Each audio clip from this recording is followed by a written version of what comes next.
honest. I think people are prepared to give up a little bit of their liberty, aren't they? Just a bit. I mean, yeah, it's okay. I mean, if you got nothing to hide, it's not really a problem, is it? I think we should be just a bit further on what we've allowed here. I think we've been too democratic and we've been too soft. What it's done to people who wish to demonstrate is increasingly worrying. A lot of demonstrations, both at Genoa, at the G8 at Gleneagles, many other places around the world, there is no wish of those who demonstrate, in my view, for violence.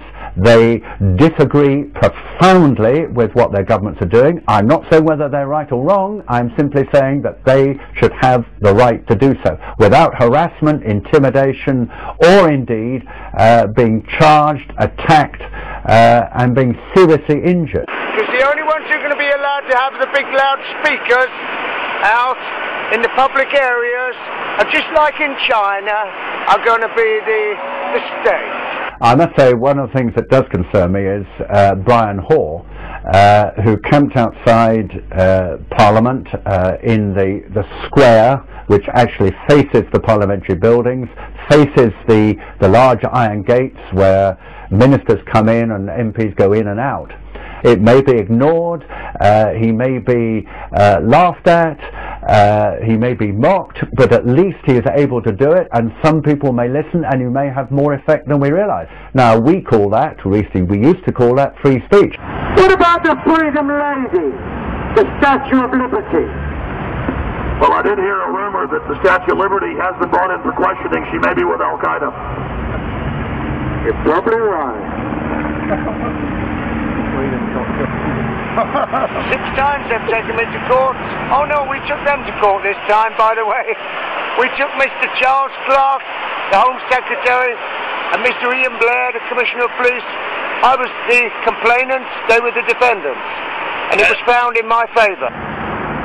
It is very much a concern that we've actually got an Act of Parliament which in one of its sections is clearly designed to prevent him or people like him putting across a message which they feel passionately about and which could be heard within the confines of Parliament. I find that very worrying. I bullhorned Parliament 3 days before the law went into effect.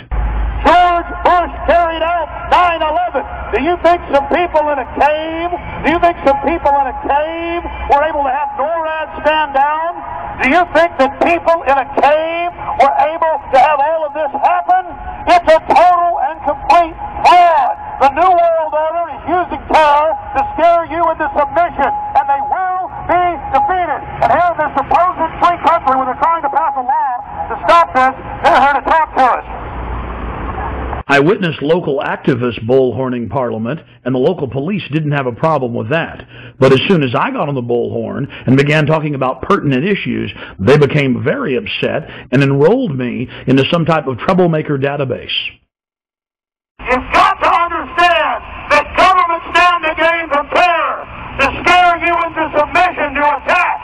Dick Cheney, in September of 2000, openly wrote a document called Rebuilding America's Defenses, and he said we need a Pearl Harbor event. The U.S. government wants to carry out terror attacks to blame it on their enemies. 9/11 was a self-inflicted wound. 9/11 was an inside job. It was orchestrated. It was engineered by the globalists. A few weeks after returning to the United States, I then read in the newspapers in horror that I had indeed been enrolled in a terrorist database. The identity cards, the compulsory identity cards that have been proposed for the first time in our history, around about 80% of the British people oppose the introduction of these cards. And it's not just cards, it's the databases that go behind that allows the state to access private information and so on. And yet as a result of 7/7, it seems that these things will be steamrolled through our Parliament.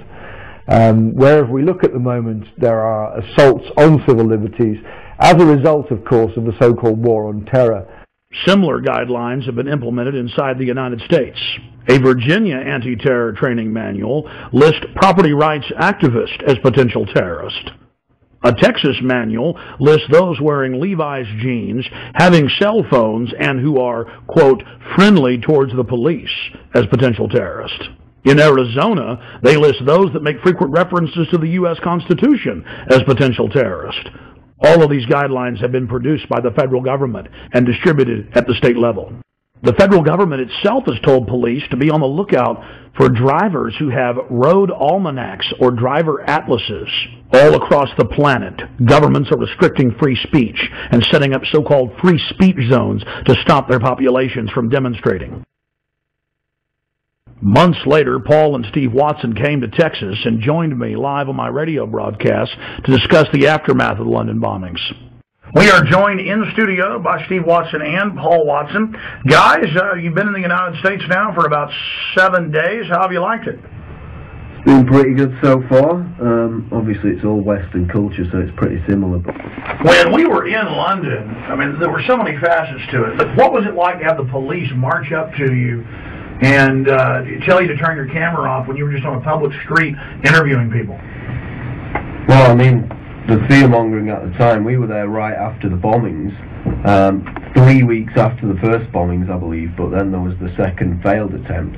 So the state of panic was still quite high, even though Londoners basically were apathetic to the attack. They just got on with their lives. They weren't really buying the government propaganda on it.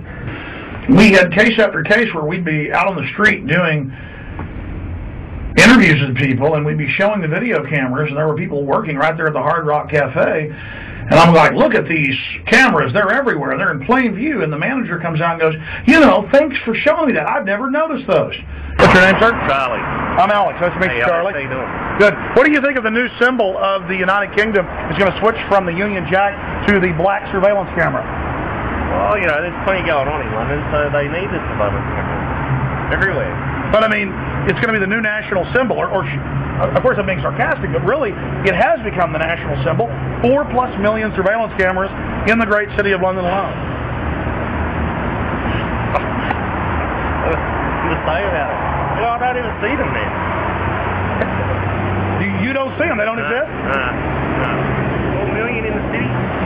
That's the first time I've even noticed they're there, and I've been working here a year. Out of sight, out of mind, huh? That's it. That's kind of Orwellian, though. You seem like a smart guy, but did you know only the smartest people in the inner party know how to engage in doublethink and doublespeak, where you don't even notice the cameras that are there? In fact, if you say they're not there, they're not there.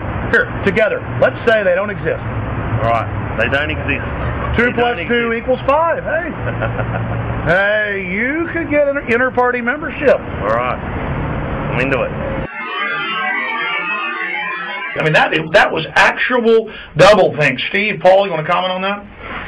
Well, let me read a quote from Orwell from 1984. Doublethink is an unending series of victories over your own memory, reality, control. To know and not to know, to be conscious of complete truthfulness while telling carefully constructed lies, to hold simultaneously two opinions which cancelled out knowing them to be completely contradictory and believing in both of them, to use logic against logic to repudiate morality while laying claim to it.